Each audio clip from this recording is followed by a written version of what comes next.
मीठे और मधुर नाम में सबको मेरा जय मसीह की। और आशा करता हूं कि आप सब अच्छे हैं, स्वस्थ हैं और परमेश्वर को महिमा करते हुए आगे बढ़ रहे हैं। मैंने जितना वीडियो को डाले हैं आपने बहुत ही प्यार से देखे हैं। इन सारी बातों के लिए परमेश्वर का नाम का महिमा और प्रशंसा हो। प्यारो, हम लोग एक खास विषय पर आज एक वीडियो देखने जा रहे हैं। हम लोग जानते हैं जब दुनिया में जीते हैं तो हमारे जीवन में बहुत तकलीफ आते हैं, बहुत समस्या आते हैं, बहुत कष्ट आते हैं।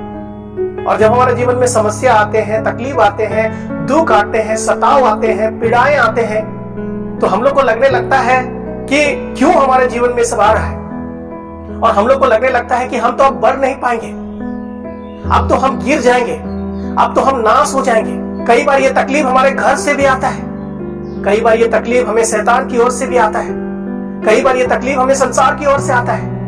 और हम सोचने लगते हैं कैसे जिए, क्यों आ रहा है, हम किस प्रकार से इस तकलीफ से बाहर जाएं। लेकिन प्यारो, आज एक ऐसा वचन देखने वाले हैं, एक ऐसा वचन को पढ़ने वाले हैं। जब आपके जीवन में तकलीफ आते हैं, कष्ट आते हैं, दुख आते हैं, दुख देते हैं, आप आनंद मनाइएगा। प्यारो, हम लोग अगर बाइबल उठा के पढ़ेंगे, यूसुफ को उनके भाइयों ने बेच दिया और ये मिस्र देश पहुंच गया।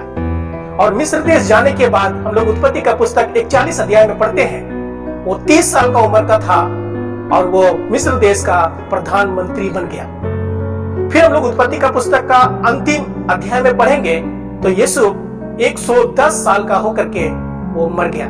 यहाँ पर हम इस बात को सीख पाते हैं, यूसुफ 80 साल तक मिस्र देश में प्रधानमंत्री था।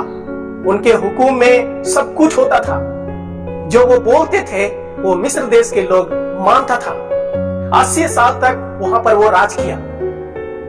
और हम लोग जानते हैं इनका पिताजी लोग दूसरा जगह में था, लेकिन जब इसका भाई लोग अनाज खरीदने के लिए मिस्र देश में आया और बाद में यूसुफ ने अपने पिता को, अपने परिवार को, सबको मिस्र देश में लेकर के आया और एक सुंदर जगह में उसको बसाया। वहां पर उसका लालन पालन करने लगा। 80 साल तक वहां का प्रधानमंत्री था यूसुफ। और हम लोग देखते हैं कि 80 साल के बाद में, यानी 110 साल जब हो गया यूसुफ का, वो मर गया। उत्पत्ति का पुस्तक हम लोग अंतिम अध्याय में पढ़ सकते हैं। और मरने के बाद हम लोग यहाँ पर पढ़ते हैं कि मिस्र देश में एक नया राजा उस राजगद्दी पर आया जो यूसुफ को नहीं जानता था। प्यारो, और हम लोग देखते हैं जब उस राजगद्दी में उस नया राजा बैठा तो उन्होंने सोचने लगा कि इस्राएली लोग जो गिनती में बहुत बढ़ रहे हैं, ताकत में बहुत बढ़ रहे हैं, इनको हमें दबाना है, इनको हमें नीचे करना है, इनको हमें कष्ट देना है। इसीलिए उन्होंने उन पर बेगारी कराने वालों को नियुक्त किया कि वे उन पर भार डाल डालकर उनको दुख दिया करे। प्यारो, हम लोग देखते हैं कि जो राजा उस गद्दी पर बैठा मिस्र देश में, उन्होंने ऐसे लोगों को नियुक्त किया जो उसके ऊपर भार डाल के, जरूरत से ज्यादा काम दे करके उनको दुख दिया करे, उनको तकलीफ दिया करे, ताकि वो बढ़ ना पाए।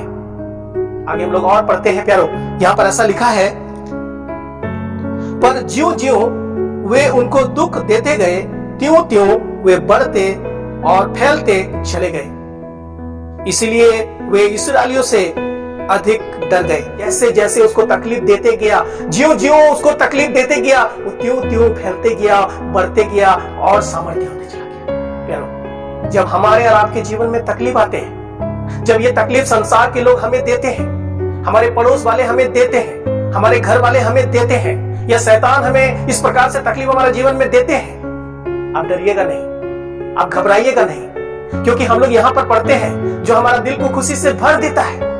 ये जो ताकत वाली वचन, ये बहुत ही प्रभावशाली वाली वचन हम लोग पढ़ते हैं, जो हमें खुशियों से भर देते हैं, हमें वो आत्मिक ताकत देते हैं, हम दुखों में बने रहे। हम लोग पढ़ते हैं जैसे जैसे उन लोग को दुख देते गया, तकलीफ देते गया, कष्ट देते गया, त्यों त्यों वो बढ़ते गया, फैलते गया, सामर्थ्य होते गया, वो लोग डर गया। प्यारो, जब हमारे और आपके जीवन में तकलीफ आते हैं, आपको रोने का जरूरत नहीं, हमें रोने का जरूरत नहीं। हमारे और आपके जीवन में तकलीफ आते हैं, दूसरों से झगड़ा करने का जरूरत नहीं। हमारे और आपके जीवन में तकलीफ आते हैं, ज्यादा यहाँ वहां देखने का जरूरत नहीं, क्योंकि प्रभु देखता है। प्यारो, हम लोग उत्पत्ति का पुस्तक 12 अध्याय में पढ़ते हैं, इब्राहिम को परमेश्वर ने बुलाया और कहा, जो तुझे आशीष देगा मैं उसको आशीष दूंगा, जो तुम्हें श्राप दे और कोसे मैं उनको श्राप दूंगा। प्यारो, यहाँ पर हम लोग क्या देखते हैं, जब तक यहाँ के लोग इनको आशीष दे रहे थे, तब तक मिस्र देश के लोग आशीष पा रहे थे। जैसे जैसे वो लोग तकलीफ देने लगे, उनको कष्ट देने लगे, वो उतना बढ़ने लगे और इस्राएलियों के कारण वो अत्यंत डर गए। और सबसे बड़ा तकलीफ तो प्यारो, अगर उसको बच्चा होता था और वो बच्चा को भी मार देता था। प्यारो जरा सोच के देखिए, वो अपने बच्चों को जो जन्म देते थे वो छोटा में ही उसको छीन करके चाहे पटक के मार दिया जाता था, चाहे काट के मार दिया जाता था, चाहे कुछ भी करके मार दिया जाता था। प्यारो कितना कठोरता के साथ हम देखते हैं इस्राएलियों के साथ व्यवहार करता था। लेकिन जितना तकलीफ लोगों को देता था, परमेश्वर उतना आशीष लोगों को देता था। प्यारो जब हमारे जीवन में, आपके जीवन में, हमारे परिवार के जीवन में जब आप तकलीफों से होके जाते हैं, कष्टों से होके जाते हैं, आप घबराइएगा नहीं, क्योंकि जितना तकलीफ आपको मिलेगा आप उतना आगे बढ़ पाएंगे। जब हमको कोई तकलीफ देते हैं, प्रभु यीशु मसीह क्या शिक्षा दिया, अगला वीडियो में आप जरूर देखिएगा और उनको महिमा कीजिएगा और आगे बढ़िएगा। प्रभु आपके साथ है, वो कभी छोड़ेगा नहीं, कभी त्यागेगा नहीं। प्रभु हम सबको आशीष दे। सुनने के लिए बहुत बहुत धन्यवाद।